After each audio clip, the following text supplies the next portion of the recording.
Bismillah. Assalamualaikum warahmatullahi wabarakatuh.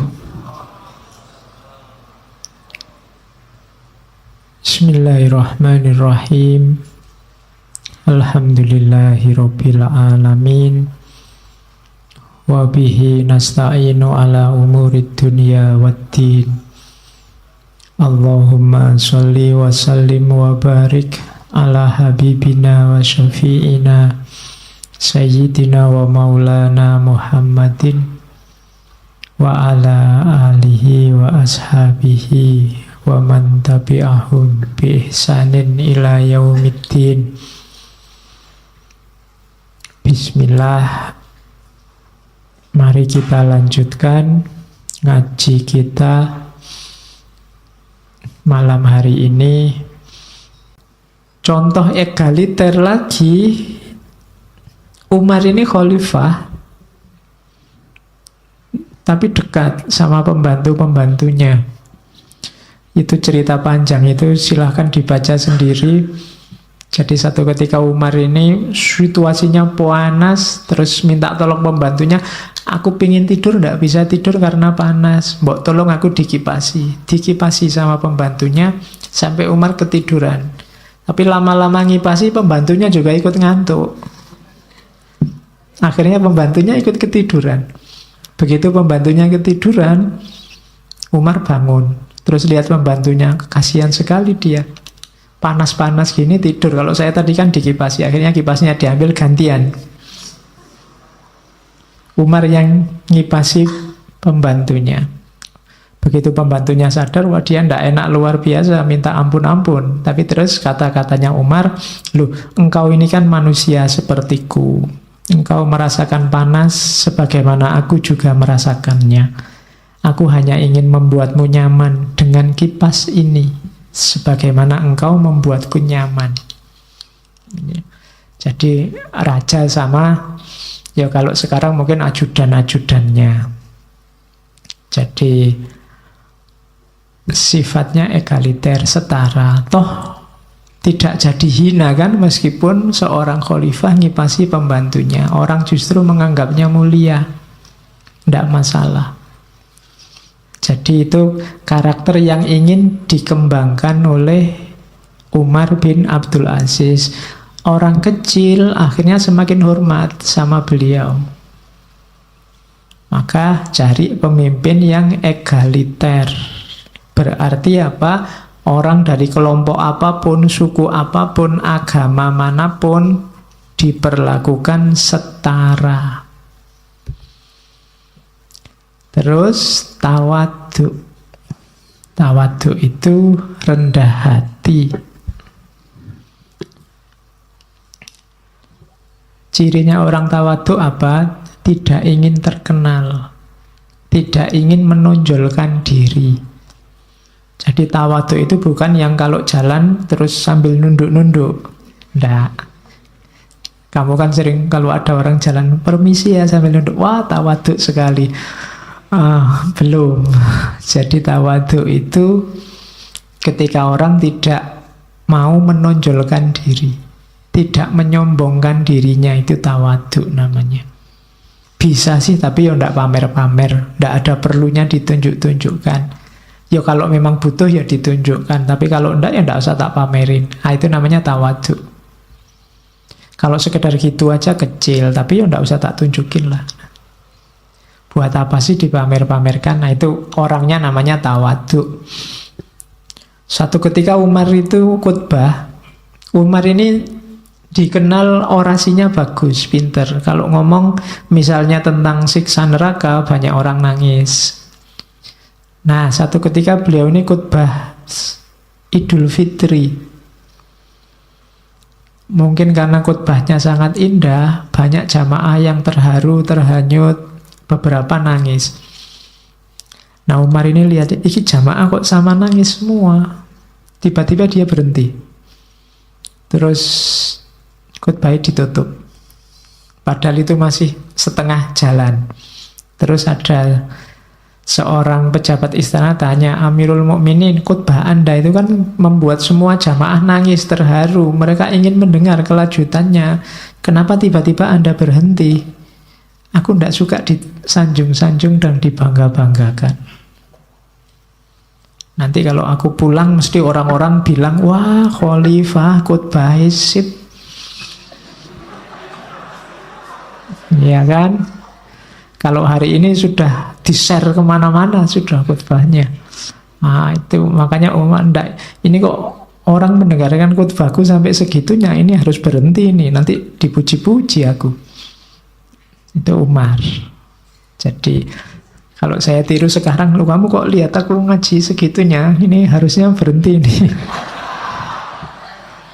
Nah ya, sudah jam 9 biar nggak capek.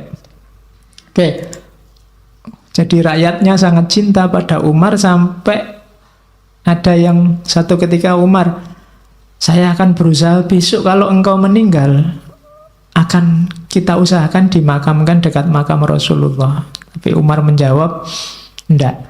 Demi Allah, menghadap Allah dengan seluruh dosaku selain kemusyrikan lebih aku sukai daripada menganggap diriku layak mendapat penghormatan seperti itu. Enggak lah, enggak usah sampai segitunya lah. Kalau bahasa hari ini, enggak usah lebay. Aku enggak semulia itu. Jadi aku tidak layak dapat kehormatan sebesar itu. Mending aku menghadap Allah dengan dosa-dosaku sendiri daripada aku malu. Mungkin beliau merasa nanti aku malu disetarakan, dijejer dengan Rasulullah. Itu namanya tawadhu. Jadi pemimpin yang tidak suka pamer, tidak suka menunjukkan kelihayannya, kemahirannya, kebesarannya. Jadi meskipun nggak ditunjukkan, orang juga sudah tahu kalau beliau orang besar. Terus masih karakter ininya, belum kebijaksanaan. Karakternya selanjutnya yang terkenal, beliau ini sabar, telaten. Satu ketika anaknya, ayah sampean ini kan sudah jadi khalifah, ayo kita jihad, kita basmi semua kemusyrikan, kita basmi semua kemaksiatan. Katanya Umar, sebentar, jangan tergesa-gesa anakku. Dalam Al-Quran saja Allah mencela dulu khamr 2 kali sebelum akhirnya mengharamkannya. Ya pelan-pelan, jangan langsung ditabrak dengan haram. Quran aja sebelum mengharamkan khamr dicela dulu. Maksudnya orang dipahamkan dulu bahayanya, kelirunya di mana, baru terus diharamkan. Kalau aku membawa seluruh kebenaran kepada rakyat dan mereka harus menerima seluruhnya pula, aku khawatir hal itu justru akan menimbulkan fitnah. Kayak Sunan Kalijogo, kayak Sunan Wali Songo itu kan waktu berdakwah, ya kalau mereka mau semua kebenaran bulat-bulat dipaksakan pada umat Islam yang ada, tapi kan enggak. Kalau dipaksa begitu mungkin rakyatnya malah lari, pelan-pelan. Biarkan mereka pinter dulu, biarkan mereka ngerti dulu, terus baru ditunjukkan halal haramnya. Itu namanya telaten, tidak kesusu, meskipun punya power untuk itu. Jadi carilah pemimpin yang telaten dan sabar. Terus ini ada contoh.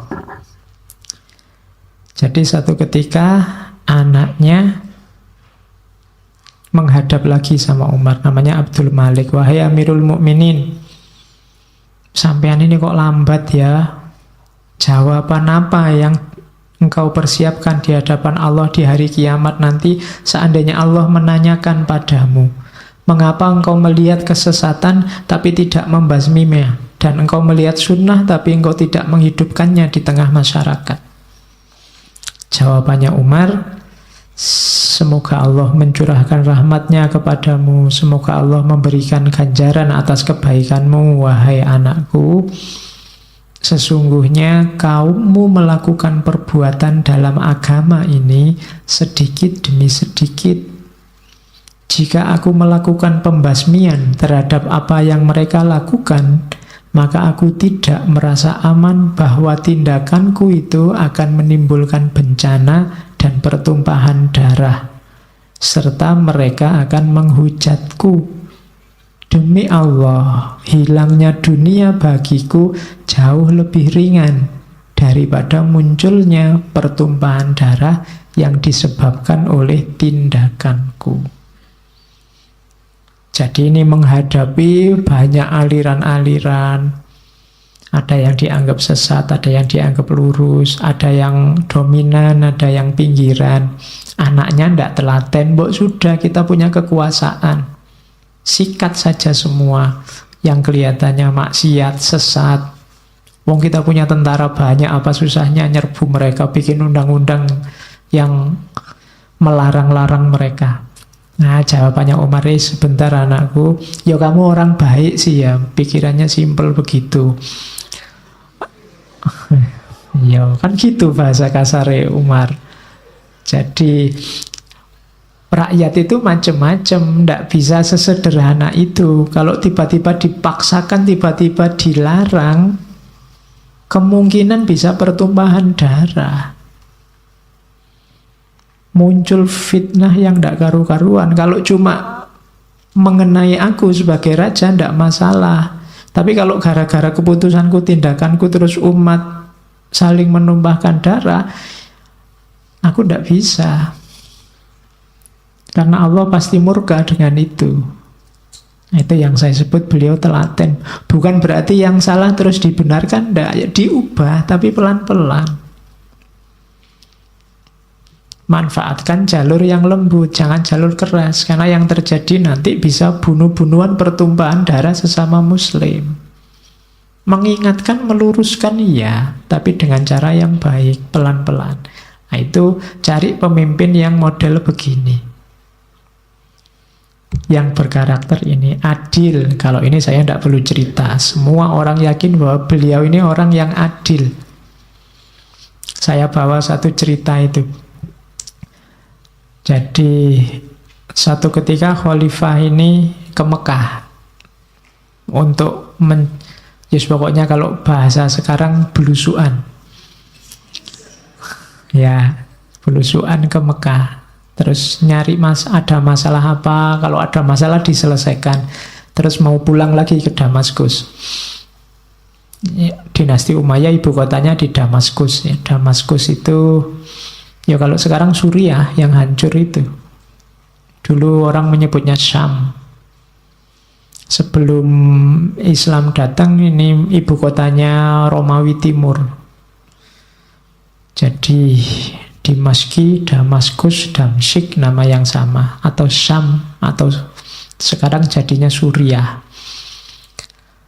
Nah, Umar satu ketika dari Mekah ingin pulang, tiba-tiba ada orang datang, seorang warga. Orang ini bilang, aku sebenarnya dianiaya orang, tapi aku tidak sanggup cerita. Umar malah penasaran, kok apa sih maksudnya? Setelah dikejar-kejar, oh ternyata orang ini dizolimi oleh penguasa setempat. Hartanya dirampas, tapi kemudian dia dipaksa, kamu harus bersumpah tidak memperkarakan hal ini. Ya kalau bahasa sekarang, kamu harus bersumpah tidak lapor polisi, bahasanya gitu. Tapi hartanya dirampas oleh penguasa. Tapi dia tidak tahan, terus begitu lihat kok ada Umar yang belusuan, terus didatangi. Begitu diceritain, Umar langsung datang ke rumahnya penguasa itu. Kok ya kebetulan penguasanya sedang sholat, pejabat daerahnya sedang sholat, sholatnya lama dikusuk-kusukkan. Nah, begitu selesai sholat, terus dia tergopoh-gopoh menemui Umar. Dibentak sama Umar, jangan tipu aku dengan kekusukanmu. Ya, itu bahasanya Umar gitu. Ayo, kembalikan harta orang ini yang pernah kamu ambil dan minta maaf sebagai gantinya. Jadi sudahlah, tidak usah gaya kusuk, urusanmu sekarang pokoknya balik kan gitu, naik bahasa Jawa. Kembalikan harta orang ini yang kamu zolimi. Setelah itu dia bilang pada orang tadi, sekarang pergilah bawa hartamu, kamu tidak usah galau lagi, tidak usah mikir bahwa kamu melanggar sumpah. Nah, itu Umar. Jadi kalau urusan keadilan dia tegas, meskipun orangnya lembut. Terus ini juga terkenal karakter selanjutnya, beliau ini pembela du'afa. orang-orang lemah. Dia ini dasar pemerintahannya adalah kasih sayang pada umat, pada rakyatnya. Menghukum iya, cuma sesuai kadar kesalahan. Kalau bisa dimaafkan ya dimaafkan. Perhatian paling besar pada orang-orang lemah. Orang lemah itu orang tua, janda tua yang hidupnya susah. Bukan janda-janda muda yang masih ya keluarga yang punya banyak anak. Ini kan biasanya. Bahkan ceritanya di zaman Umar ini bayari orang untuk membimbing nuntun tunanetra. Jadi kalau ada tunanetra itu tidak ada tunanetra yang jalan sendirian di pinggir-pinggir jalan sambil bawa tongkat. Tidak ada. Zaman Umar ada yang selalu mendampingi karena dan mereka ini dibayari negara.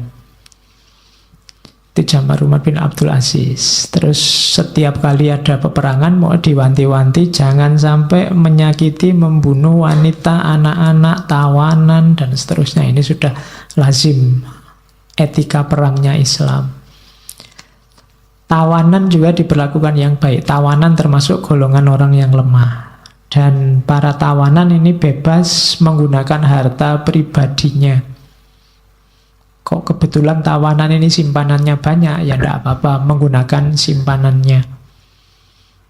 Itu diantara keberpihakannya. Malah ada cerita pencuri yang tertangkap, setelah diinterogasi dia bilangnya, saya ini lapar, keluargaku sudah berhari-hari tidak makan. Akhirnya malah dilepaskan, disangoni sama Umar. Jadi kalau ada orang kok kelaparan sampai mencuri, sementara tetangganya berlebih kaya raya, bukan salah yang mencuri. Jadi tidak mungkin orang semacam ini terus dikenakan potong tangan misalnya. Karena dia memang butuh. Jadi karakternya Umar, pembela du'afa. Nanti cerita-ceritanya banyak. Karakter selanjutnya beliau ini komunikatif. Saya bilang tadi dia pinter ngomong. Jadi orasinya bagus, retorikanya bagus. Itu contohnya. Ketika ada warga dizolimi, dia bilang, jangan khawatir, keadilan ada di depanmu. Dengan kalimatnya puitis. Ketika berhadapan dengan suami istri yang gegeran, dia bilang, kalian berdua sama-sama benar. Ini kalimat ampuh loh. Kalau kalian belo salah satu, biasanya hasilnya terus putus mesti. Tapi enggak, kamu sama-sama benar. Tinggal dimusyawarahkan saja enaknya gimana, kan gitu. Oke. Putranya sendiri, kalau pada putranya sendiri dia tegas. Kalau aku sampai tidak memperingatkan putraku sendiri, berarti aku ikut kezaliman. Kepada Khalifah Al-Walid bin Abdul Malik, jadi Umar ini waktu jadi gubernur Madinah, dia berani mengingatkan Khalifah. Cuma kalimatnya juga retoris. Dia pakai kalimat, Allah tahu bahwa Anda bukan Khalifah pertama yang akan meninggal dunia. Jadi kono pimpinan zolimnya luar biasa, kan kita takut ngingetin. Didakwain aja pakai kalimat, ya ndak apa-apa sih, sampean bukan pemimpin pertama yang akan meninggal. Sebelumnya sudah banyak pemimpin yang meninggal. Jadi berarti apa? Jabatanmu ndak abadi, yang abadi justru setelah kamu meninggal itu. Makanya hati-hati, jangan zolim. Dunia ini cuma sementara. Berapa lama jadi presiden? 5 tahun cumaan. Nah, itu bahasa kasarnya ngono. Jadi jangan zalim. Terus katanya warga yang sayang sama Umar, saking sayangnya mereka bilang, kami akan selalu baik-baik saja selama Anda masih ada. Tapi Umar jawab, salah kalimatmu. Kalian semua akan baik-baik saja selama kalian tetap bertakwa pada Allah. Karena yang jamin kamu baik-baik saja itu bukan rajamu, tapi Allah. Itu gayanya Umar bin Abdul Aziz. Kalimatnya komunikatif. Oke. Kita masuk sekarang ke yang sangat terkenal adalah kebijakan ekonominya. Saya tadi bilang Gemah Ripah Loh Jinawi Toto Tentrem Kertora Harjo. Gemah Ripah Loh Jinawi itu kondisi ekonominya luar biasa. Banyak riwayat yang menyebut bahwa di zaman Umar, amil zakat itu kesulitan nyari mustahik zakat. Jadi zakat ini diberikan ke siapa, itu kebingungan mereka. Dibandingkan sekarang ya, yang wajib zakat sembunyi-sembunyi. Sampai di mal-mal itu ada yang nari zakat bikin stand. Kalau zaman Umar tidak sampai seperti itu. Kesadaran masyarakatnya tinggi untuk berbagi sehingga kesejahteraan sosial naik. Ada beberapa kebijakan ekonomi yang populer dari Umar. Yang pertama misalnya gaji buruh dinaikkan setara gaji pejabat istana. Jangan dibayangkan terus jadi besar, kebalik. Karena sebelumnya gaji pejabat istananya yang diturunkan. Jadi karena gaji pejabat istananya diturunkan, yang menaikkan gaji buruh setara pejabat istana tidak berat. Karena memang di antara kebijakan awalnya Umar, pemimpin-pemimpin yang tidak kompeten, baik secara kemampuan maupun secara moral, diganti semua. Jadi pemimpinnya bagus-bagus semua, orientasinya bukan nyari uang dengan jabatannya, sehingga digaji tidak sangat besar pun tidak masalah. Jadi buruh orang kecil jadi sejahtera. Semua pejabat dilarang menggunakan uang negara, uang umat untuk modal usaha pribadi. Itu kebijakan zaman itu luar biasa. Yang ketiga, ini mungkin kalau sekarang diterapkan bisa rame. Negara menanggung utang seseorang jika orang tersebut benar-benar terbukti tidak mampu membayar utang, selama hutangnya bukan untuk maksiat. Nah, ini kamu bolak-balik utang mesti kalau gitu. Belum punya rumah Pak, utang. Belum punya mobil Pak, utang. Mungkin kamu gitu dulu. Jadi ketika situasi ini bisa jalan, kalau dicermati ya sebenarnya kesuksesannya Umar bukan membuat dirinya sangat baik, tapi juga membuat masyarakat juga jadi masyarakat yang baik. Pemerintah percaya dengan rakyatnya, rakyat percaya dengan pemerintahnya, karena semuanya bisa dipercaya. Terus silahkan orang berusaha bebas, negara tidak banyak majeki, tidak mencampuri harga-harga. Tanah khoroj ini tanah rampasan perang, tidak boleh dijual, didaya gunakan saja untuk kepentingan umat Islam. Pajak petani diringankan. Terus pemerintah melakukan penghematan besar-besaran. Bahkan ada ilustrasi untuk nulis surat saja, katanya Umar, jika suratku ini tiba di tanganmu, maka pertajam pena dan perkecil tulisan. Gabungkan keperluan-keperluan yang banyak dalam satu lembar, karena kaum muslimin tidak memerlukan kata-kata yang panjang yang merugikan baitul mal. Jadi kalau mau nulis ya tidak usah bertele-tele basa-basi, maunya apa gitu aja. Pastikan penanya tajam, jadi nulis nggak usah ngulang-ngulang, ganti-ganti kertas. Terus ringkes keperluannya apa adanya. Itu gambaran bahwa penghematan, jangan boros. Kalau bisa hemat, mengapa harus boros? Kalau baju sedikit aja cukup, kenapa harus baju yang banyak? Kemudian juga orang-orang miskin dan terlantar, balita, yatim piatu, yang orang tuanya gugur di medan perang, dikasih tunjangan bulanan oleh negara. Nah, ini kebijakan ekonominya Umar bin Abdul Aziz. Termasuk ini yang populer, menghapus pajak untuk mu'alaf. Jadi kalau ada mu'alaf, meskipun dia kaya raya, kebijakannya Umar, pajaknya dihapuskan. Ya ini kan dalam rangka dakwah, biar banyak orang yang tertarik sama Islam. Tidak apa-apa meskipun dia kaya, tidak harus bayar pajak selama dia mu'alaf.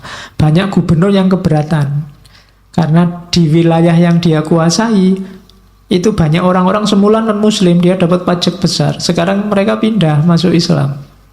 Pajaknya menyusut banyak. Terus ngirim surat pada khalifah. Misalnya itu, Abdul Hamid bin Abdurrahman. Ngirim surat, mbok yo pajak untuk mu'alaf itu tidak usah dihapus. Jawabannya Umar bin Abdul Aziz, lupakan saja usulmu yang ingin tetap menarik pajak dari mereka. Ketahuilah sesungguhnya Allah mengutus Muhammad adalah untuk mengajak manusia beralih ke Islam, bukan untuk ditariki pajak. Ya, setiap orang kafir yang masuk Islam harus diberi bagian harta zakat dan tidak dikenakan kewajiban membayar pajak. Jadi dia dapat zakat, tidak boleh bayar pajak. Yang mewarisinya adalah keluarganya, dan keluarganya tetap bisa dapat hak waris seperti halnya orang-orang Islam. Ya kalau tidak punya hak waris, warisannya jadi milik kas negara. Gubernur Mesir juga protes, dijawab oleh Umar bin Abdul Aziz, sesungguhnya Allah mengutus Muhammad adalah sebagai Rasul yang menunjukkan manusia pada jalan yang lurus, bukan sebagai penarik pajak. Jadi untuk hal yang baik-baik semacam ini Umar tegas. Jadi demi apa? Syiarnya Islam, kejayaannya Islam. Biar orang tertarik untuk masuk ke Islam dan terus mereka tahu isinya Islam yang baik-baik. Ini contohnya ilustrasi keberhasilan kebijakan ekonomi. Jadi suatu ketika Umar bin Abdul Aziz mengirim surat pada Hamid bin Abdurrahman, gubernur Irak, agar semua gaji dan hak rutin di provinsi itu dibayar. Balasannya Abdul Hamid, saya sudah bayar semua gaji dan hak-hak, tapi Baitul Mal masih banyak uangnya. Terus Umar merintah, kalau gitu cari orang yang dililit utang, tapi tidak boros, beri dia uang untuk melunasi hutangnya. Sudah dilakukan, Abdul Hamid nulis surat lagi, saya sudah membayarkan utang mereka, tapi Baitul Mal masih sisa banyak. Umar merintah lagi, kalau ada orang lajang yang tidak punya harta, terus dia ingin nikah. Iya, seru ya. Seneng kamu. Nikahkan dia dan bayarlah maharnya. Abdul Hamid, kamu sing jomblo-jomblo santai kalau hidup zaman itu. Abdul Hamid terus balas menyurati Umar, saya sudah menikahkan semua jomblo yang ingin nikah, tapi uangnya juga masih sisa. Terus Umar memikirkan, kalau gitu coba cari orang yang biasa membayar jizyah dan kharaj. Ini orang-orang mawali tadi yang terpinggirkan tadi. Kalau ada yang kurang modal, beri pinjaman pada mereka agar mampu mengolah tanahnya. Dan kita tidak nuntut pengembalian, kecuali nanti kalau sudah sukses setelah 1 atau 2 tahun. Nah, itu menggambarkan betapa suksesnya beliau meskipun hanya 2 tahun sekian bulan mengatasi problem ekonomi negara. Oke, yang ekonomi sudah. Sekarang tentang yang ilmu dan pendidikan.